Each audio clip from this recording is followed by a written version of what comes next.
Noah, según los hawaianos, fue el único superviviente del diluvio que envió a la tierra al dios creador Canaan. En una ocasión, Canaan se enfadó tanto con los seres humanos que arrasó a la mayoría, desencadenando un gran diluvio. Aunque el dios creador ya se había retirado de la tierra y había introducido la muerte. Seguida, irritado por la ingratitud de los hombres, incapaces de seguir soportando la situación, agitó las nubes hasta provocar una gran tormenta que sumergió las islas de Hawái. Solo el devoto Noah escapó del diluvio en una gran barca que tenía una casa encima.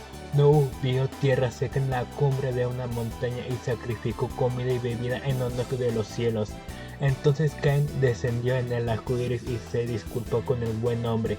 Cain creía que la vida era sagrada y jamás recibió sacrificios humanos.